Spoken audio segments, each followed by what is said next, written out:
Has anyone in this room ever had a problem that they just couldn't solve? I have. Has anyone in this room ever had a colleague that they just couldn't bring on board? I have. We all get stuck in seemingly unresolvable problems. We all get increasingly frustrated with a colleague that we can't bring on board. And when that happens, we stick even closer to our view, as if it is the only view, as if there is only one view, one perception. And yet that can't be possible. It was Line Atwater, the political analyst, who in the 1980s said, "Perception is reality." Everyone's own perception is formed by their own realities. Daniel Kahneman, the Nobel Prize winner, also talks about this in his research. He talks about the absence of one reality, and rather how everyone's own biases form their own realities. Now, understanding all of this, that we have to have more than one perspective, is even more important in today's complex and ever-changing world. Imagine this, take the war in Ukraine. Imagine telling a Ukrainian or a Russian that your view on their war is objective. Good luck with that. So we know that we need to have more than one objective, perspective. But the real question is, how can we gain that other perspective? There's a beautiful phrase in Buddha's writings. It goes something like this. Wisdom is seeing things in many different ways. That's the question. How can we see things in many different ways? Well, I, for one, certainly didn't have the answer at a younger age. I come from a small island in the eastern corner of the Mediterranean, an island called Cyprus. An island divided between Greek Cypriots and Turkish Cypriots. An island steeped in centuries of history and civilization. And it was perhaps natural that I was fascinated by history, and I chose to apply to study history at the University of Oxford. I went along to my admissions interview, and the professor asked me what I would like to discuss. I chose the unification of Germany in 1871, a hugely important event that has shaped Europe as we know it today. Great, the professor said. What would you like to discuss? What do you think was the main driver behind German unification? I didn't miss a heartbeat. I replied instantly, Otto von Bismarck. Now, for those of you less familiar with Mr. von Bismarck, he was the Prussian statesman who, in my view, had single-handedly unified 26 German states, as if that could be possible. The professor said, interesting. Anything else? I said, sure, there have been some other things, but really, let's give full credit to Otto von Bismarck.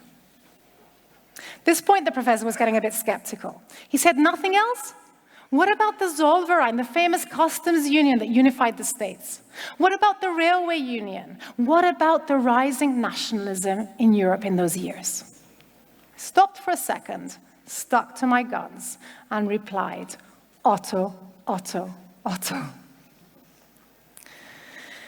Needless to say, I didn't get the place to study history at Oxford. Looking back, it's ironic, it's quite comic actually, having just one perspective when looking at studying history. Because history, you see, isn't about studying one set of events. History is about studying different perspectives from left to right on why these events happened, on how these events happened, and ultimately even on which events happened. And going back to our original question, if we can't have one perspective on past events, how can you and I claim to have one perspective when facing our current problem? So not only is it difficult to have different perspectives, but we know that we need this different perspective. But you know why it's so difficult to change our view? Scientists help us a bit here. Scientists tell us that in order to get another perspective, ultimately we need to accept that our perspective may be wrong. And we hate being wrong, right? Actually, scientists explain to us that changing our view requires physical effort. So it doesn't just feel tough, it actually is tough. Now compare that with feeling that you're right. That fills your body with positive hormones. What do?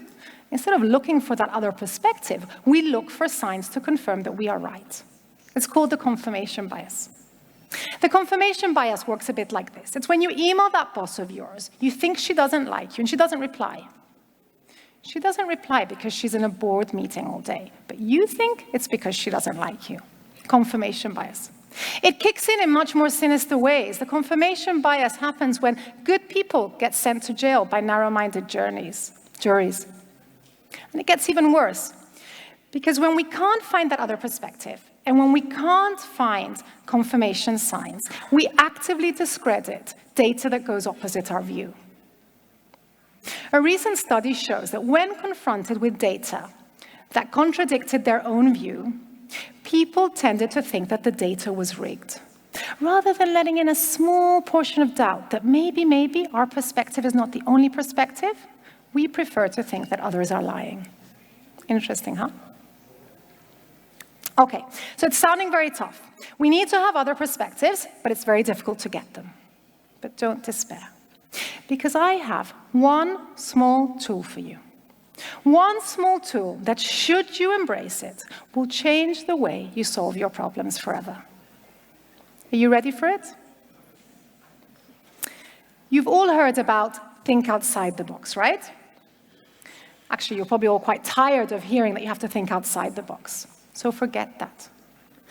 Because you actually have to think inside the box. But the secret is that that box has to be someone else's. Find someone else's box. Get into their box. Eat, breathe, dream their reality until it becomes yours. You don't have to share their view, but you have to understand it, even on the most difficult issues. I faced one of these difficult issues a few years later, because after Oxford, I really only had one alternative, and that was apply to Cambridge. And some rather more successful admission interviews later, I found myself studying law there. And it was there that I met Murat. Murat, as a Greek Cypriot, was the first Turkish Cypriot I had ever met. Sure, I had grown up in my divided hometown of Nicosia, just kilometers away from them. I had grown up breathing the same oxygen as them. I had grown up listening to their muezzin's call for prayer in my grandma's backyard. If I close my eyes, I can still smell that sweet smell of jasmine that I'm sure they could also smell. But until that point, I had never met one of them. So, when Murat and I met, we talked and talked and talked. We talked about our shared heritage. We talked about our shared history. Did we agree on everything? Hardly. We agreed on almost nothing. He thought that the 1974 war was an act of self-defense. I thought it was an act of aggression violating international law. But I'm not sure it mattered. What mattered was, for the very first time, I got into someone else's box. And for the very first time, I managed to see my country as a whole. And from that point on, getting into someone else's box became a passion. History is full of Murat moments. History is full of moments where people like you and I have managed to see the other person's perspective.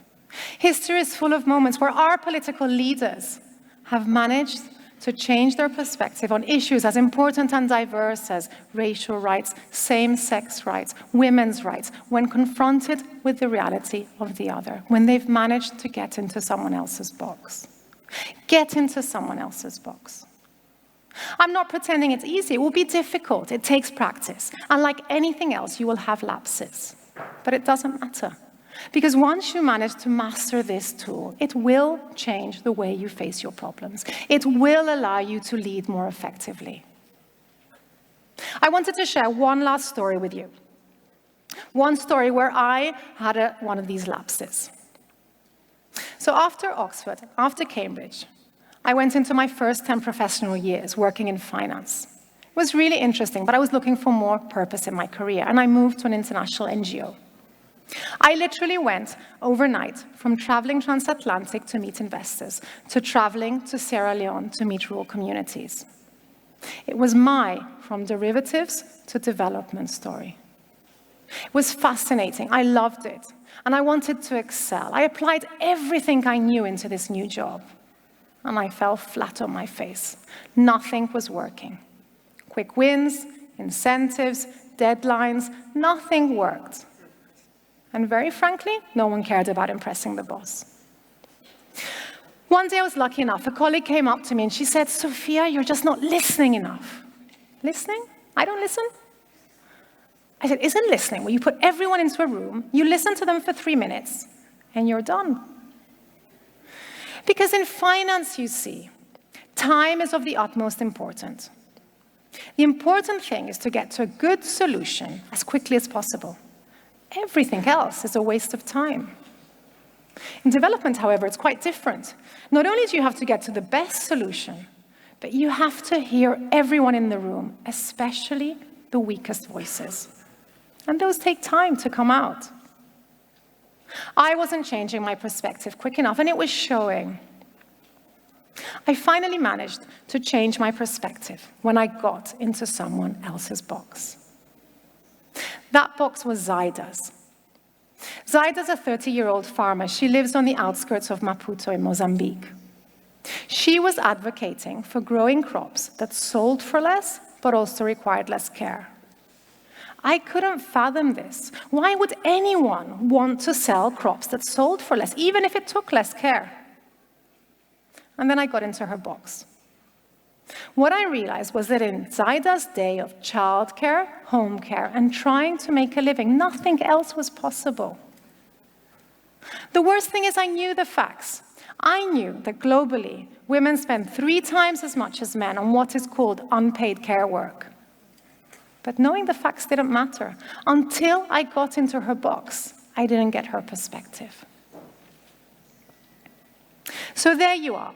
Get into someone else's box. Eat, breathe, dream their reality.